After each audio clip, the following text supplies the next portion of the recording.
Welcome,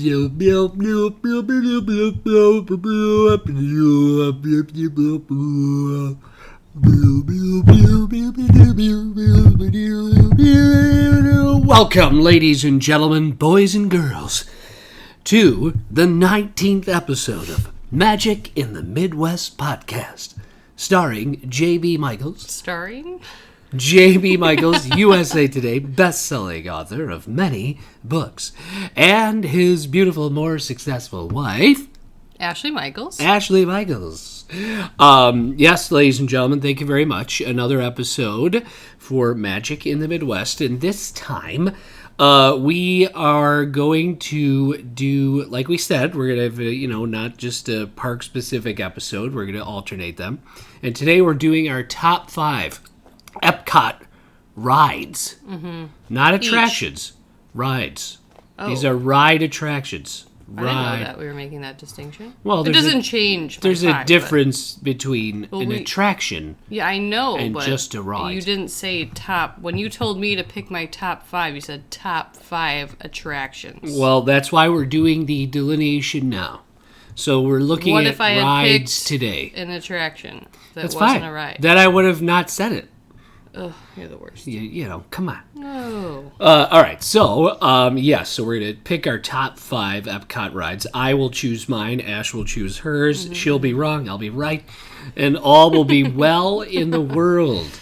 Yes, ladies and gentlemen, this podcast is sponsored by you. So thank you to all the Bandcamp subscribers.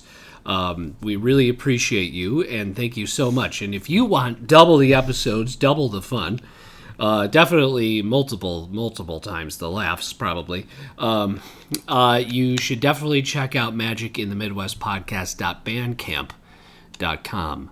Yes. You should. You should. You should do it. You should do it now. You should. Do it. magicinthemidwestpodcast.bandcamp.com. It's a great place to get more content at a high quality level. All lossless sound. So it's all comes out very clear and beautiful and crisp. Yes, it's a great platform, and it's great to be working with Bandcamp. And thank you again to those subscribers. Also, if you want to check out any of my many books, please go to MrMichaels.com for a free book. MISTER Michaels.com. Yes, The Horde just released, and the reviews are just coming in probably at a higher level than they have in the past. It's really been good. So that's good. Very good. Yeah. So today we are going to, since we're still on Epcot, we're going to focus our energies on our top 5 Epcot rides. And we decided to do this like it's a historical Epcot thing. So it could be any ride in Epcot up to this point in history, Epcot 2020. I want to say something real fast. Yes. It's more important than what you're talking about. I just looked at your list, and we have the same rides, but in different orders. Really? Aren't we the cutest? We are cute. We are. Wow, I didn't realize that. Look Okay, at that. Cool. You're a copier. I am not a copier. I'm a leader. No, I led this. Right. So. Okay, whose idea was it? Mine. I'm the creator of the podcast. Whatevs. Okay, so Ash, I guess we could go ladies first. I guess we could. Yeah, so what's your number 5? How do you want to do this? Okay, 5 through 1. My 5 is Living with the Land, which I think most people would be like, why is that even on the list? But I think it's a great ride. I love it. I love all the plants. How can you not like plants? Yes. I like that they use some of the produce and stuff that they grow in the parks at some of the restaurants and other locations. I just think it's, I don't know. It's the same reason you want plants in your home. Like, you just feel like it's easier to breathe, and why are you moving that? Because you don't talk as loud. Yeah, some of us talk at a normal level. So, yes, that is my number 5. Some of us are boisterous and annoying. Charismatic. All right, so. Louder. Stop. So yeah, do you want me to? What else do you want me to say? So Living with the Land is your my number 5. Wow, I'll be honest. I thought you would go higher with Living with the Land. You know what? Here, I knew you would say that. You're kind of a Living with the Land, like, I really like it, but this is how I decided to rank them. I thought, what would be the most exciting ride? What's the ride where I'm like, oh yeah, I really, really want to do that? And what are rides that I could say, that would be lower in my list? Like, what am I the most excited to do? All so, right. Do I love Living with the Land? Yeah. Do I have to go on it every time we're there? No. Yeah. I don't. I mean, I would prefer to, but if I had to pick this versus, Living with the Land versus, something higher up on my list, I would pick something higher up on my list. Okay. So Okay. So you're going by thrills. Yeah, I don't know. That's just what I was feeling today. Okay. This list is not laminated, folks. Oh. Okay. All right. So I just thought, JB you guys don't understand. JB doesn't operate when like that. When we're in Epcot, though, like when we're going to Epcot and when we talk about Epcot, Ash talks about Living with the Land more than any other ride. No, I don't. Yes, you do. That is completely false. You do. Yet again, another example of how you're not listening. Yeah, sip your coffee. That is exactly what she talks about. Something's wrong with the TB, guys. No, it's not. There's nothing wrong with the TV. Why don't you go check it out, and I'll keep talking about Living with the Land. There's nothing wrong with it. Just go. Keep talking about your favorite ride. It's not my favorite ride. Yes. Anytime that JB, usually when we podcast, this little tidbit, we set Harrison up. It's our son upstairs watching something, and anytime JB does it, something always happens and goes wrong only minutes in, and that's what's happening right now. So anyways, yeah, Living with the Land. It is one of my favorite rides, but again, it's not super thrilling, and I'll be honest, I'm someone that although I like other rides too, like Pirates and Haunted Mansion, those are Magic Kingdom rides, I really am someone that likes thrilling rides. That's big for me. I really like those. So Living with the Land is not something that I have to go on every single time, even though I really, really enjoy it when I'm there. There are other things on my list that I definitely like more. So that's sort of how I'm ranking. But one thing I want to say while JB is still away is that I'm definitely a little bit more flexible when it comes to making a list in terms of I don't feel like it's set in stone. I'm not committing to this list for the rest of my life or anything like that. This is just sort of how I feel today in this moment, and I feel like generally JB is a little bit more concrete with his answers and will really think them over and, have his list and feel like it's 100% his list for all time. So as I'm saying that, here's JB. He's back from fixing his problem. But yes, I continue to talk about Living with the Land and my need for thrills. And now it is your turn for your number 5. Okay, well, my number 5 you stole, and it's Living with the Land. Even though I made my... Wait. You stole it. I made my list first, everyone. And you just sat here and gave me a lecture about it being number 5, and it's your number 5. I don't talk about it as much as you. I'm not a You want to know why I talk about it? I don't feel like it gets enough love. Everyone's like, oh, Living with the Land. It's still in my top 5. So we have a very different view of this ride, though. Okay, I actually like the first... I love all the rides. How can you like the beginning? You can't even see it. I like the beginning way better. Ugh. The greenhouse is cool, right? And I do like all the green... All I care about is the greenhouse. It's not that I don't care about the greenhouse. It's just that I like the... going through the various different climates and various different ecosystems that are on Earth, okay, before you get to the greenhouse. I just don't feel like you can see it very well. People that have I know what you're about to say. Don't say it.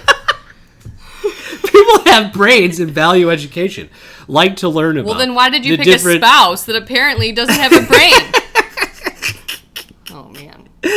No, I just like the I like the beginning where it shows you the farm and the prairie and there's some animatronics in there, and then you go to the desert and you go to the rainforest and there's the monkeys there, and some crocs or gators or whatever, and I just really like the that whole beginning element, and then you go to the greenhouse, cool. and it's cool. It's educational, right? Yeah, and I just like the ambiance, like the storms and the effects in Living with the Land. So that I really do enjoy, and I like that it's a boat ride. Who doesn't like a slow boat ride? Yeah, it's a nice slow boat ride, and of course, it's educational. You get to, and honestly, you could go through it multiple times, and you still won't see everything, right? Because there's so many different plants, so many different things that they grow there. Yeah, so I mean, it's a great attraction. So we have spent a lot of time talking about Living with the Land. Your favorite ride? It's because it's not your favorite ride. in my top 5. It's your favorite. Okay. 4. Okay, number 4. Here we go. My number 4 is the Maelstrom. Nice. So is You are the worst. Keep going. Tell us why. Because I mean, we've talked about this before. I mean, I really do enjoy Frozen. It's not my favorite placement for where it is. For those of you that I'm sure where Frozen Ever After is now is where the Maelstrom used to be. I don't know. It was a great. I mean, another boat ride, but it was also a great combination of it was a little thrilling. Yeah. And there was scary. Some history, but also some fantasy to it, and it was just, I don't know, it was a very original, fun ride. Yeah, I really liked it. I know. It was so cool. It was. Okay. Located in the Norway Pavilion. Yeah. Yeah. It's interesting about that. And I think here's another big thing that we talk about. For people that have been at Epcot, and honestly, we're all going to die off one day, and it won't even matter. Whoa, people won't even care. Where are we? People won't even care. This is a dark day. No, it's not a dark day. We're all gonna die. What I'm saying is that you and I remember the Maelstrom. Yeah. Whereas people today going to Disney won't even know it existed. Mm-hmm. So here's the difference. Obviously my number 4 is the Maelstrom. Ashley literally stole my notes. Please remember who made the list. I made my list first. He watched me write it, you guys, and then he made his list. So you make up your own. This is the last time it repeats, so that's good. The Maelstrom. Here's the difference, though. With Frozen Ever After, I feel like I'm riding a Magic Kingdom attraction in Epcot, and I don't like that. It's a great ride. It's a really well done. The animatronics are beautiful. Everything is well done. Okay, but it is not. To me, it's not a Epcot ride. It's a Magic Kingdom attraction. It could fit. I mean, there are spots in Fantasyland where they could have made an Arendelle type of attraction. Yeah, I think, it's tough because I think that the layout of the ride and the fact that it's, I generally feel like boat rides are usually the best themed a lot of times. Right. They have, I don't know, for some reason, the boat rides are because they're great. slow. Yeah. They're slower. Yeah. It really does fit. I mean, the fact that it's in Norway, I mean, you could see how it's, I get it in a way, but at the same time, the deciding factor for me is, yes, this is a Magic Kingdom attraction. 100%. Yeah. It should be. Yeah. So, and now that leads the way for right.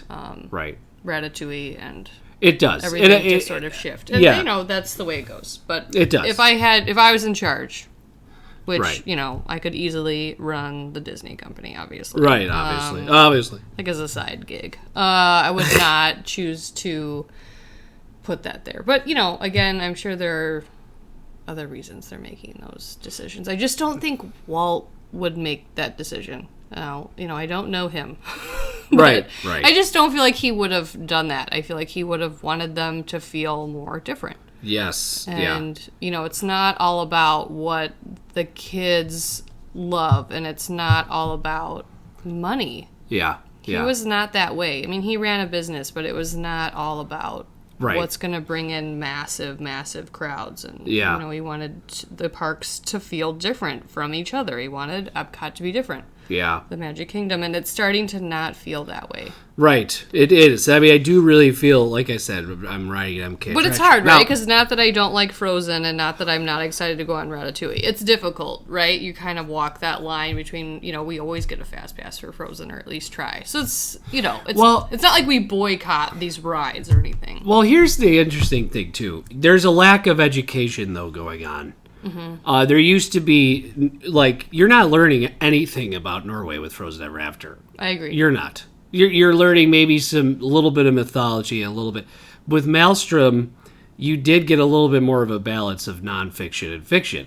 There's the oil rig, and obviously you realize that they must have oil reserves off, in the North Sea, right? In the, so, and there's just other things that you kind of, remember and know about Norway, and in the Maelstrom attraction, and there was the cool trolls, and there was the cool forest creatures, and it was just and what was neat about it is that it was original to Epcot and Norway's pavilion attraction. There was no other place you could see those characters or those elements.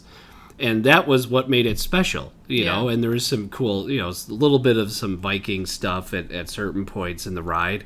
But I mean, it was, was it a short ride? Yes. And was it, but you were learning. There was the narrator, who kind of told you about Norwegian lore and Norway itself.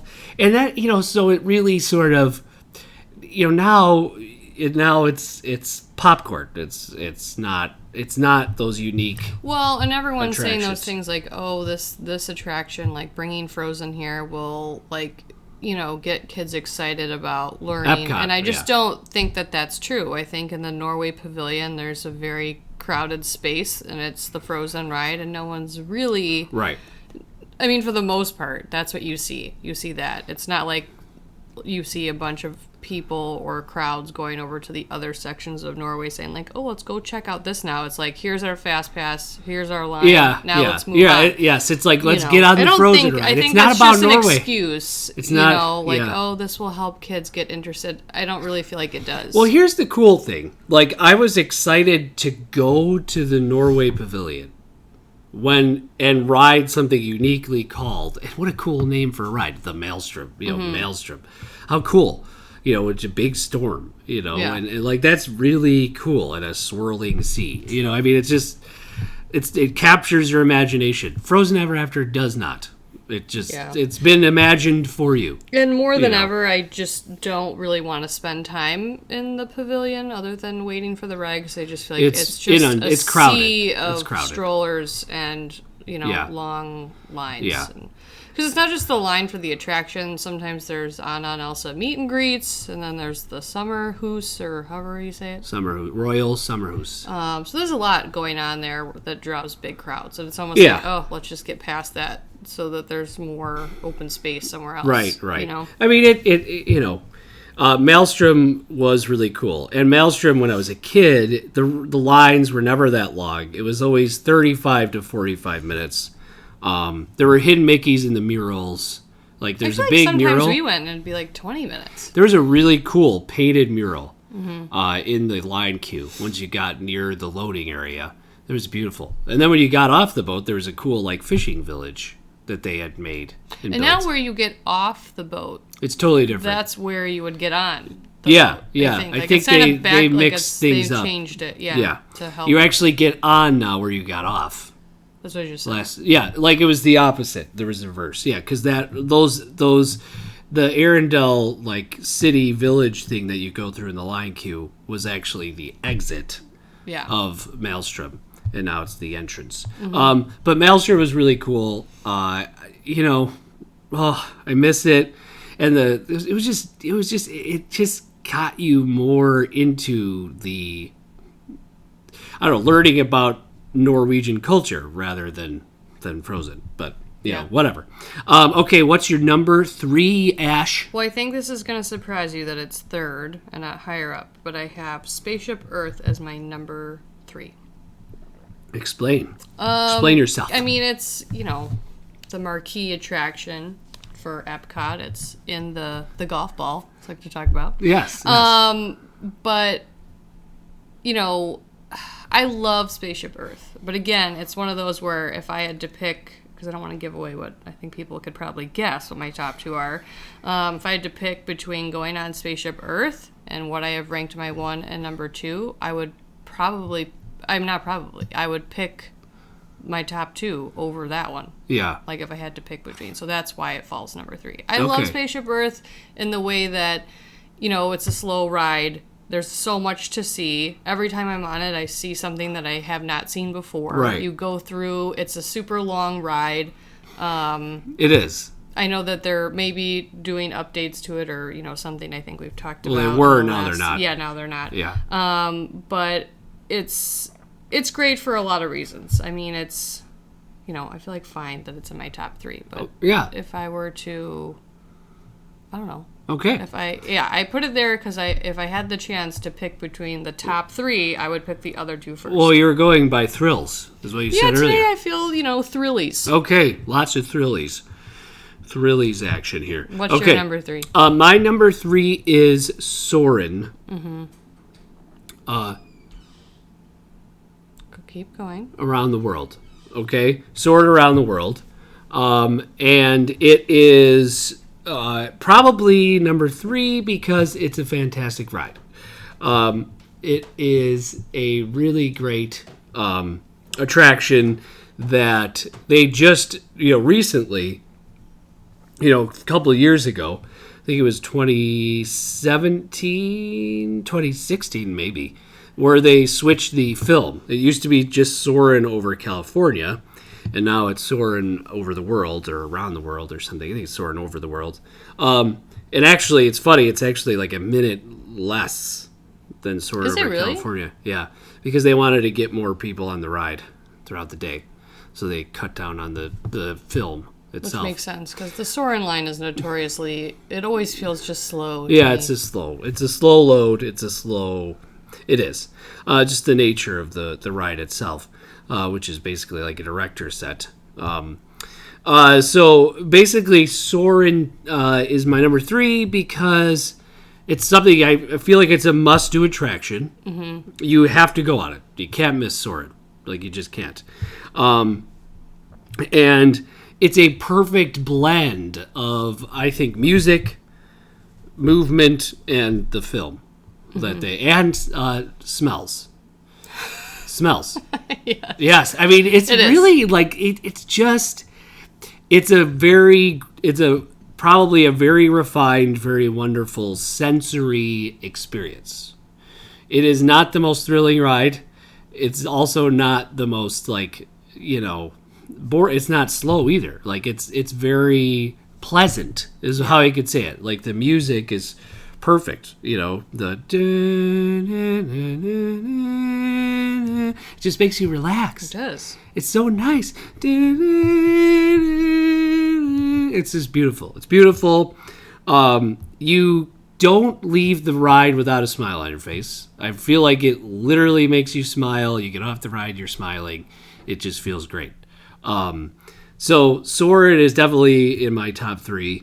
And I just, for me, a fond memory was I was waiting with Harrison to get on the ride because I was waiting for everybody to get on the ride, and it was just me and Harrison were waiting back. We, my mom got off the attraction, and she just had a huge smile on her face. She loved the new update, Soarin' Over the World. And, she just, I just remember seeing her walk down that corridor with a smile on her face. Mm-hmm. And just, like right there, captures the essence of why we love Disney World, right? It makes people happy. I mean, not to get too ahead of it, but Soarin' is my number 2. Oh, no, okay. But I want to add to what you're saying, so that's fine. Yeah, you can just talk about it. But I think that for people like JB and I, we've also been to Disney quite a bit, and so part of what goes into my list too is like JB was just talking about with his mom, is your experience on a ride also, like, in how you think about the ride, you also start to incorporate how the people you're with experience a ride. Yes. So, like, when I think about Soarin', there's a lot of things about it that I don't love. Like, the line feels kind of boring. It's slow. That gets marks off for me. But you don't leave that ride not delighted. Like, it's just a smile, like you were talking about. And I distinctly remember looking down the row at my parents, who were just, like, smiling and having a great time. Yeah. And it's a ride that I think is thrilling, but it's not, rock and roller coaster or anything like that. But it's comfortable. It's like a comfortable experience that is just really fun. And even though it's short, you get off the ride and you're just happy. It's sort of like if Superman were to take you for a flight. Like, he would be gentle. Like, he wouldn't scare you. He would just kind of take you up and, like, here's the way. And Harrison, who was 4, he loved it. He was a little nervous about it, but he enjoyed it. And I think it walks that line of, like, comfortable, a little bit thrilling, and just, right. I mean, really cool. Like you said, you're experiencing the smells and the video in front of you, and you feel like you're really, like, gliding over these beautiful landscapes. Right. And it's really cool. It is. But it's definitely one of those rides where, to me, yes, Spaceship Earth is awesome in terms of, like, all that you can see and how long the ride is and everything that you experience. I mean, it's really cool. Yeah. But Soarin' is one of those rides where I feel like you have those memories, and it happens almost every time. Like, just to look over and see someone. Well, an interesting thing happened last year, about a year ago, actually, literally a year ago. Man, I miss it. I want to go back. But anyway, so JP, our dad, your dad, okay, so he had his favorite ride.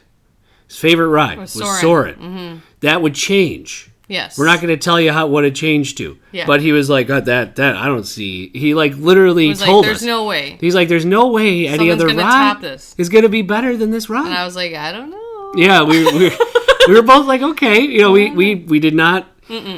Part of the magic and the fun of Disney, especially if you're going with people who haven't been there a long time or have never been there, is allowing them to, like, experience it themselves. Like, yes, you're going with us, but we are not, like, okay, yes, we have a Disney podcast, but I'm going to tell you right now, if you were to come to Disney with us, we would allow you to, everything is it's your trip. We don't walk into a park and say, this is what you will like the best, and this is what it was really awesome to just see what Mom and Dad liked the best, and what they were drawn to, and things that they would react to emotionally were different from each other. It was, that's a really cool thing to witness. Part of the fun there is just seeing how people, have their organic organic reactions, right? You're not formulating, you're not fabricating, you're not forcing them. That was one key thing when the very first podcast we did for Magic in the West. I told you guys that I brought Ash. She hadn't been there since she was 8 years old in the 90s. And I didn't do anything. All I did was bring her there. And of course I brought her there, and we had nice dinners, and we did be our guests, we did that stuff. But really, her reaction to it was her own, especially the Magic Kingdom at night. Things sort of changed for her. Like, it just, like, I think I discovered something that I didn't know was there, right? And she discovered something too. And it was just like her love of this place. Like, it was just like, wow, this is just so great. Well, and now that we have, Harrison, obviously, like, what he really enjoys doing, like, his favorite rides, it makes it, like, I enjoy that ride even more than I did because of that. I mean, that's just how, I think that's how Disney sort of keeps giving. Like, you start to see things through other people's eyes, and it's, it's cool. Yeah. And, And to this day, people that knew my mom and remember my mom and talk about my mom, whenever Disney comes up in a conversation, they always say that was her happy place, because she would tell you that's my happy place. Yeah, and it absolutely is ours. And my too. Parents are like, when are we going back? Oh yeah, my gosh. Your dad they're very excited to go back, which I think is wonderful, and your brother too. Yeah. Okay, so my number 2. Ash's number 2 was Soarin'. My number 2 is Test Track.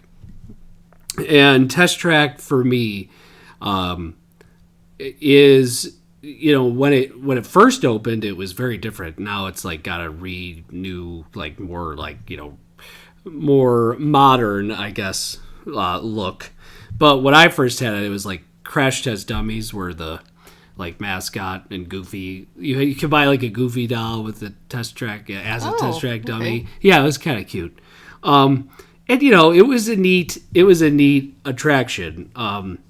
And for some reason, like, I loved Test Track, as a kid, when I was younger. But for some reason now, for me, like, I enjoy it more now than I think I did when I was younger, because it's really fun. Like, I don't know why.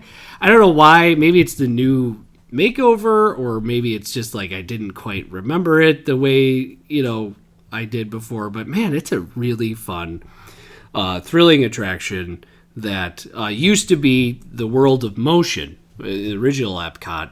Back in the 80s. It was called Motion.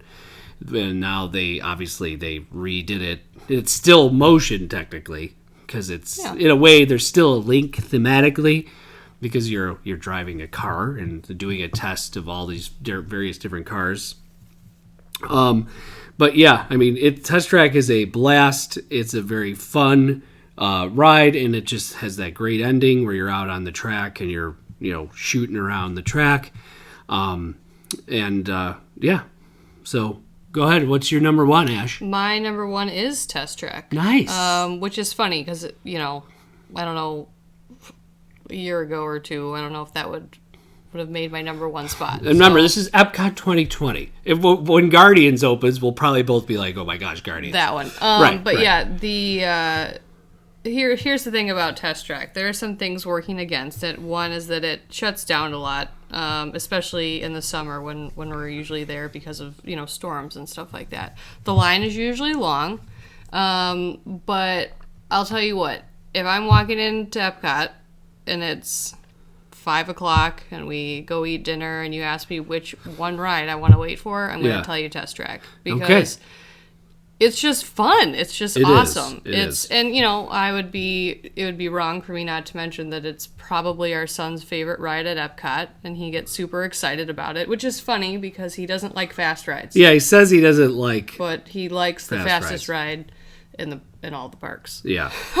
Yeah. But I think it's fun to design your car. The queue is pretty entertaining. There's a lot of cool stuff to look at. You get to design your car and, decide how you want to design it for speed or whatever. There's lots of cool elements. Pick the color, and then I like going through the road tests and stuff. It's sort of fun, and you're kind of flying around. And then at the end, nothing beats that, like, loop. Harrison, come here.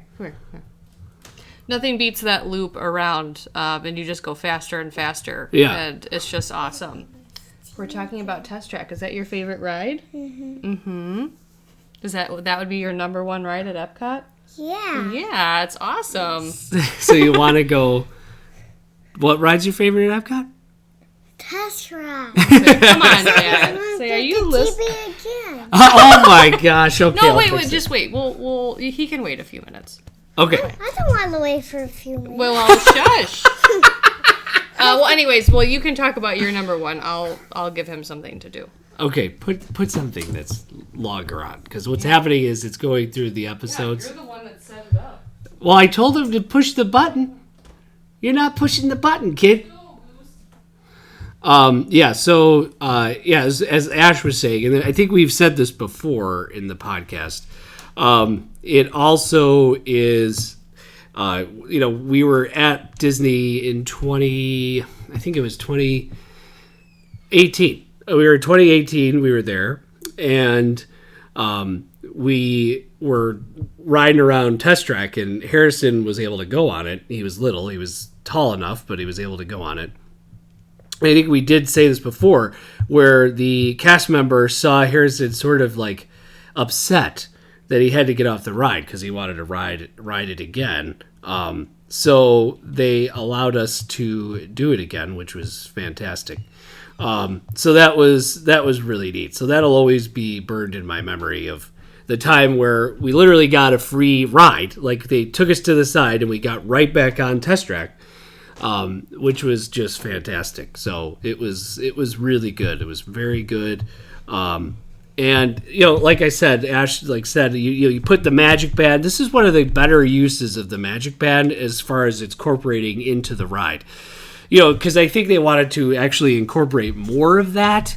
They probably will in the future, but like Ash said, you design your own car and then you load it into your Magic Band, and then you load the car into your particular car when you get there, so it shows up, like, here's your design. Yes, Harrison thought that the car pulling up would actually look like his right. design. Well, yes. Now that really would be, awesome. Mm-hmm. But, of course, we're not there yet. Yes, we're not there yet. But yeah, you could even be competing, like, if there's a different, let's say the three of us design a car and then my parents design a car and we're all in the same blue ride vehicle together, we're competing kind of to see whose car is better than different whoever tests. designed their car to be faster wins, right? So it's a really neat, it actually does do it. Like, it actually does not just calculate. faster. I mean, it depends on, like, how it does through all of the tests. Yeah. You know, which is cool. And not to mention that when you walk out of Test Track, when you get off the attraction,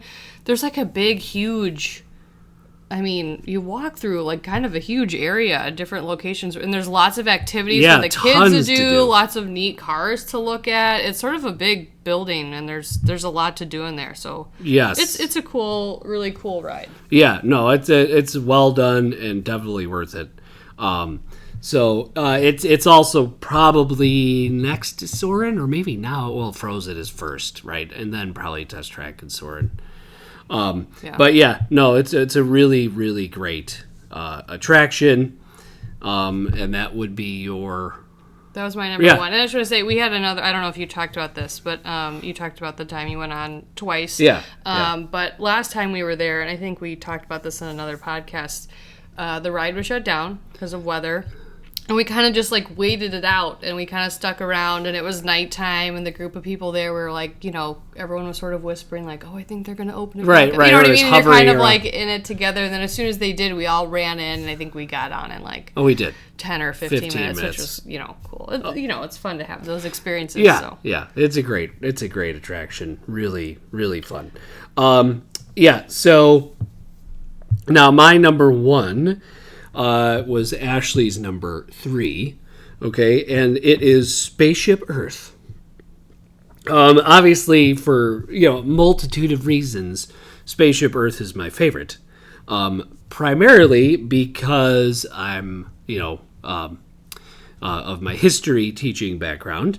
It's such a great, like, really cool way to look at the history of communication on Earth. Right, it's something that really sort of makes you feel good about mankind, because of we do have a lot of faults, but this kind of focuses on the history of communication, the history of how we have evolved our modality of communicating throughout time, and it's really, really neat.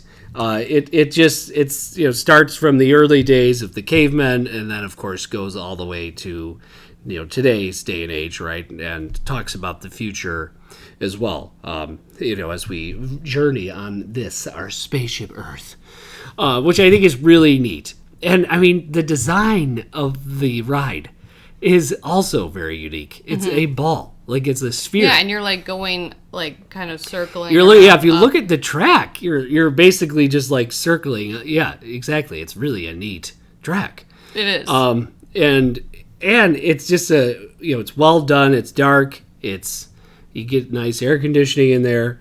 It's an original attraction to Epcot. It's the premier attraction of Epcot.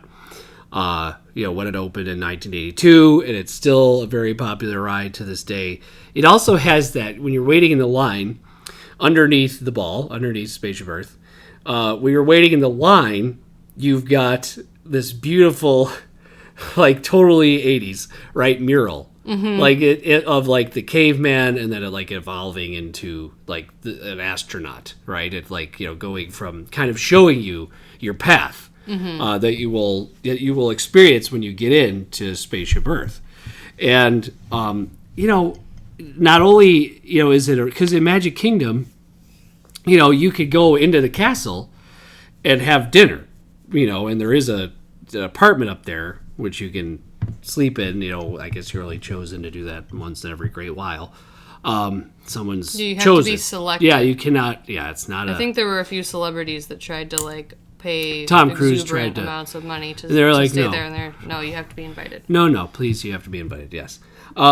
So we. But what's neat about this is that the premier icon of the park is also something you can ride in, which is cool. No other park has that, except now maybe, I guess you could argue Grauman's Chinese Theater at Studios is the icon. It was. Yeah, that's true. It's like it kind of goes back and forth. It's like the icon, or then there was the Earful Tower, and then it was that hat, Yeah, that they put there. There's not really, I guess. Didn't really like stick to it. Yeah, it's kind of the icon for studios has kind of Wishy-washy. changed throughout the years. Yeah. Yes, but the icon for Spaceship Earth for Epcot is Spaceship Earth. It's a very strong, cool, geometric sphere. It's just a really, really neat building. It is. It's very cool. I mean, it's just And I like the line. I mean, I know you know me. I always talk about the line, but it moves quick. it does because it's like always moving. Yeah. You can wait 60 minutes for Soarin' and wait 60 minutes for Spaceship Earth, and one of those 60 minutes will feel much shorter. Because you're walking pretty much continuously. Yeah. And you never really have to wait that long for Spaceship Earth.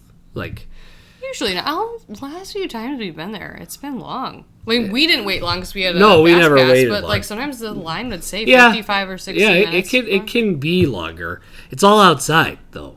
The Most line of it's queue is outside, mostly outside. Yeah. Which whatever. How long is the ride? You're in the shade for the most part.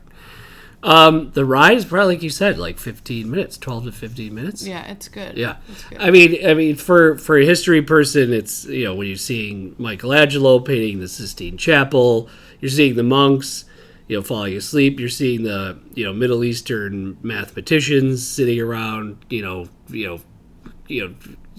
academics, and you're seeing the Romans and the roads, and the Greeks and the plays. I mean, it's just a really, really cool attraction that kind of I don't know, for me it's just fantastic, and it really promotes still that uniqueness of Epcot. Yeah, it does. Epcot is just it's amazing it exists. It's a weird park in a lot of ways. It doesn't rely too much, and well, now it is a little bit more, but it doesn't really rely on fantasy to exist. It sort of relies on history and science and a lot of and culture, so a lot of different things. But yeah, so I'll stop babbling about Spaceship Earth, but let's recap our top 5. Ash, give us your top 5. My top 5, going from 5 to 1, would be Living with the Land, Maelstrom, Spaceship Earth, Soarin', and Test Track for number 1. Yes, okay. And my top 5 Epcot rides are number 5, Living with the Land. Number 4, The Maelstrom. Number 3, Soarin'. 2, Test Track. And number 1, Spaceship Earth. Okay, so, ladies and gentlemen, that was our top 5 Epcot rides. Please rate and review us on Apple Podcasts, Spotify, or whatever podcast platform you listen to us on. We really appreciate it. Also, check out our Bandcamp, Magic in the Midwest Podcast.bandcamp.com. So please check those out as well. And subscribe. $3, a month. Pretty great. And all right, So thank you very much. And anything else, Ash? Nope. All right, from the Midwest. See you later.